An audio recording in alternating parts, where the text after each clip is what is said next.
Hey folks, here we are again for another monthly state of the market with our friend and favorite lender, Mr. Tim Sisson. Sir, how are we doing today?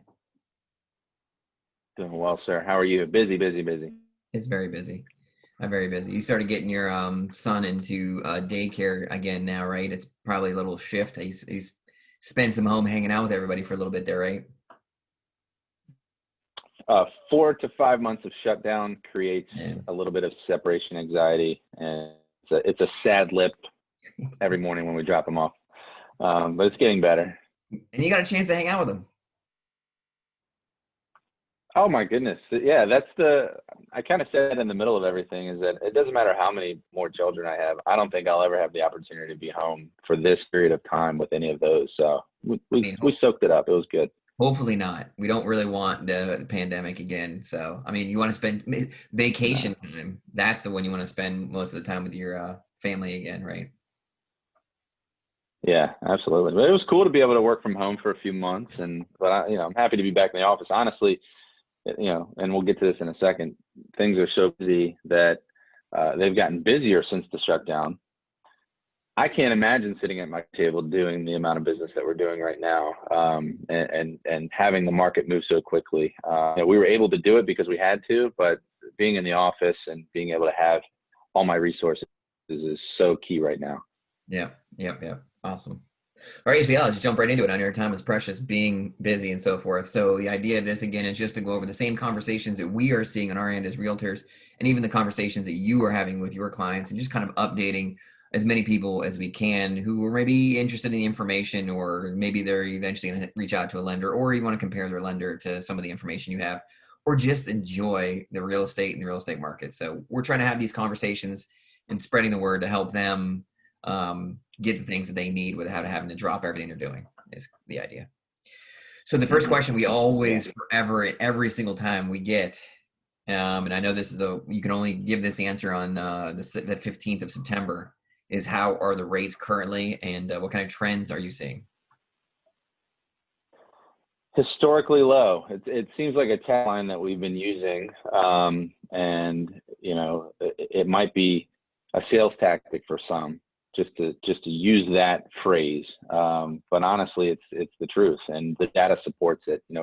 Freddie and Fannie and Freddie, they release rates, every so often to say, okay, this is an aggregate of the country, government loans, 30-year fixed, all that kind of stuff. What's the average interest rate on a 30-year note? And it's the lowest it's ever been.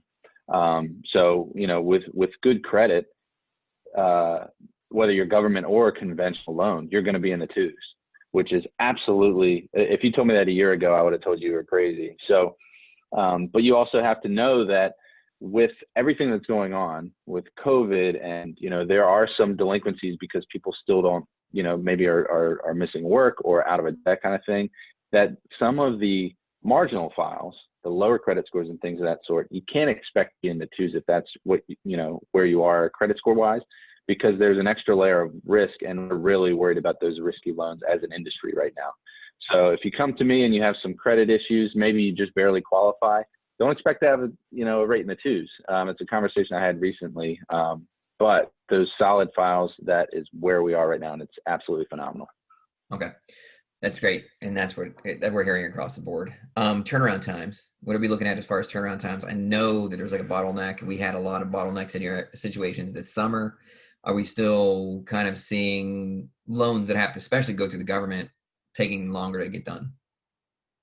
Yes, yes, and it's frustrating for everyone, I think, because you kind of have in your head, if you've been in the industry for a while, that you can close a purchase loan with financing in 1 month, 30 days. Nowadays, that is very, very, very difficult, even though we have technology on our side to try to expedite documents and things of that sort. It's just a huge bottleneck. And I use this analogy all the time, so it's probably sound like a broken record, but we are a restaurant that everybody wants to eat at, and there are people standing outside spilling over into the parking lot, and we're just trying to cram so many people into the system with refis and purchases. So we're doing some things to try to prioritize that purchase business, but really you can't try to settle a purchase loan too fast, because you're relying on so many other entities. They're so busy. Yeah. Title companies are busy. Credit reporting agencies are busy. Appraisers, verifications of employment, all these different little facets that get you from start to finish in a loan process. Everybody's busy. So, 35 to 40 days is kind of our wheelhouse right now. As a company, we've always prided ourselves in processing loans thoroughly and quickly. But maybe that's to our detriment right now because we have so much business because of that, that people are confident.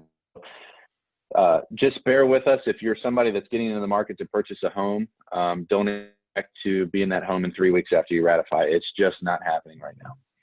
Are you seeing more of a certain style, like a VA, USDA, FHAs? Are there more that are more prevalent right now? The USDA is always very popular here in Southern Maryland, and I think it's the nature of my particular clientele. Younger people maybe getting into their first home or even their second home. USDA is not a first-time home buyer program. Doing a lot of USDA purchases, but I think the good thing about the residual effects of 10 to 12 years ago when this market went absolutely haywire, 2008 to 12 when it recovered, is that young people were a little bit more mindful of credit scores, were educated. Maybe they lived with their parents a little bit longer. So people are able to save money and keep their credit scores high so that they can actually put some money down. So the bulk of our purchase deals are actually loans these days. A veteran will always use a VA loan, but for a while there, we were doing a lot of FHA loans because they're better for low credit score borrowers, and we're not really doing that anymore. So it's a good mix.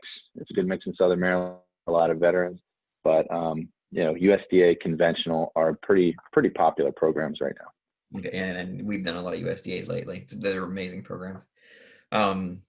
Are you seeing any still any residual problems and so forth with people in their forbearance? Like I know for a while, once the government announced forbearance and you can take time off, not everybody, too many people probably jumped at that opportunity and then it later bit them later on in the process. Is that still something that's coming up? Is it still an issue?